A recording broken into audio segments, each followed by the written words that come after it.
आधुनिक भारतीय इतिहास के इस खास विश्लेषण में स्वागत है। सिविल सेवा परीक्षाओं जैसे यूपीएससी या स्टेट पीसीएस की बात करें तो इतिहास अक्सर एक बड़ा सिरदर्द बन जाता है। तारीखें, संधियां, इतने सारे नाम, रटते रटते पसीने छूट जाते हैं, है ना?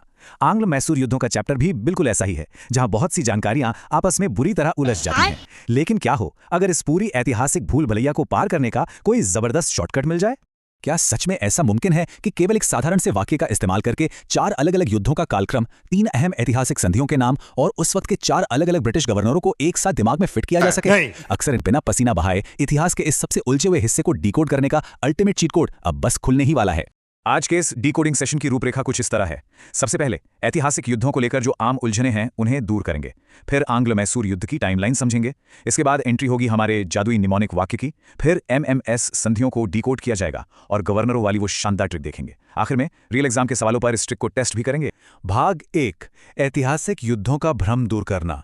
क्या है कि अक्सर कर्नाटक युद्ध और आंग्ल मैसूर युद्ध को एक ही मान लिया जाता है और यहीं सबसे बड़ी चूक हो जाती है। देखिए, 1746 का जो कर्नाटक युद्ध था वो मुख्य रूप से अंग्रेजों और फ्रांसीसियों के बीच कर्नाटक इलाके में लड़ा गया था। लेकिन दूसरी ओर आंग्ल मैसूर युद्ध 1767 से 1799 के बीच हुए, जिसमें एक तरफ अंग्रेज थे और सामने थे मैसूर के ताकतवर शासक जैसे हैदर अली और उनका साथ दे रहे निजाम। दोनों का वक्त, दुश्मन और भौगोलिक क्षेत्र सब एकदम अलग। ये क्लैरिटी आगे की बातों को समझने के लिए एक मजबूत नींव का काम करेगी।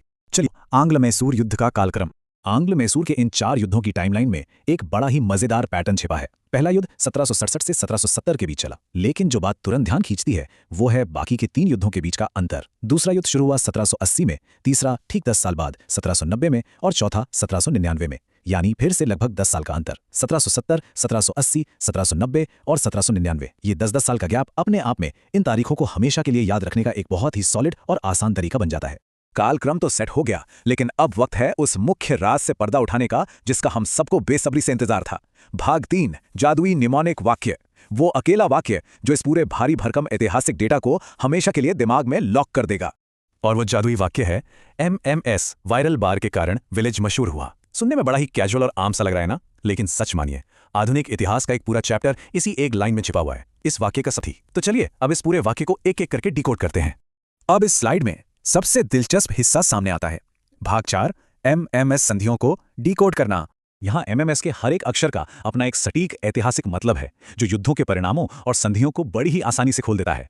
पहले एम का मतलब है मद्रास की संधि, जो पहले युद्ध के बाद हुई थी। दूसरे एम से बनती है मैंगलोर की संधि, यानी दूसरे युद्ध का रिजल्ट। और एस का मतलब है श्रीरंगपट्टनम की संधि, जो तीसरे युद्ध के बाद साइन हुई थी। बस ये 3 अक्षर और शुरुआती तीनों युद्धों की संधियां एकदम उंगलियों पर, कोई अतिरिक्त मेहनत नहीं। संधियां तो डिकोड हो गईं, लेकिन अब आते हैं एग्जाम की सबसे बड़ी चुनौती पर। भाग 5, गवर्नरों की ट्रिक, या यूं कहें कि ब्रिटिश लीडर्स को उनकी सही टाइमलाइन के साथ मैच करना। हमारे निमोनिक के बाकी बचे शब्द वायरल, बार, कारण और विलेज इस भारी सिरदर्द का पक्का इलाज है। अब जरा इन शब्दों का असली गवर्नरों के नामों के साथ फोनेटिक कनेक्शन यानी आवाज का गजब का तालमेल देखिए। वायरल से बनता है वेलेलिस्ट, जो पहले युद्ध के वक्त गवर्नर थे। बार से याद आएगा बैरन, यानी वॉरेन हेस्टिंग्स, जो दूसरे युद्ध के दौरान थे। कारण का सीधा उच्चारण जुड़ता है कॉर्नवालिस से, जो तीसरे युद्ध के टाइम लीडर थे। और अंत में विलेज से बनता है वेलेस्ली, जो चौथे युद्ध के दौरान गवर्नर जनरल थे। ये फोनेटिक कोड इतनी सटीक तरह से काम करता है कि गवर्नरों का क्रम अब चाहकर भी गलत नहीं हो सकता। तो सबसे महत्वपूर्ण बात यह है कि कोई भी ट्रिक तब तक किसी काम की नहीं जब तक वो एग्जाम के भारी दबाव के बीच सही उत्तर तक न पहुंचा दे। भाग 6, वास्तविक परीक्षा के प्रश्न हल करना। इस बात को साबित करने के लिए आईएएस प्रारंभिक परीक्षा 1993 का एक ओरिजिनल और काफी जटिल सवाल उठाते हैं। इस सवाल में चारों मैसूर युद्धों का सही मिलान उस वक्त के गवर्नर जनरलों कॉर्नवालिस, वॉरेन हेस्टिंग्स, वेलेस्ली और वेरेलिस्ट के साथ करना है। नॉर्मल हालात में अगर एक भी नाम ऊपर नीचे हुआ तो पूरे उत्तर का बंटाधार हो सकता है। और यह बड़ी ही खूबसूरती से दर्शाता है कि हमारा वो इकलौता वाक्य यहाँ एक असली ढाल का काम कैसे करता है। गलत ऑप्शंस तो देखते ही बाहर हो जाते हैं, बस दिमाग में प्ले करना है वायरल बार के कारण विलेज। मेंटल पिक्चर के बनते ही कंफ्यूज करने वाले सारे ऑप्शन छट जाते हैं और सही जवाब बिल्कुल शीशे की तरह साफ होकर सामने आ जाता है।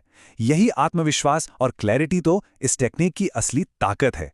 तो इस पूरे विश्लेषण से एक बात तो बिल्कुल साफ हो जाती है, अगर जानकारियों को स्मार्ट तरीके से अरेंज किया जाए तो जो काम घंटों की मेहनत मांगता है वो सेकंड्स में हो सकता है। आंग्ल मैसूर युद्धों जैसी बड़ी ऐतिहासिक उलझन अब सिर्फ एक छोटे से वाक्य में सिमट गई है। लेकिन जाते जाते एक बड़ा और दिलचस्प सवाल जरूर उठता है, अगर सिर्फ एक वाक्य मैसूर युद्धों का पूरा इतिहास इतनी आसानी से डिकोड कर सकता है, तो क्या ऐसे ही किसी और जादुई वाक्य में आंग्ल सिख या फिर कर्नाटक युद्धों के विशाल रहस्य भी छिपे हो सकते हैं? आखिर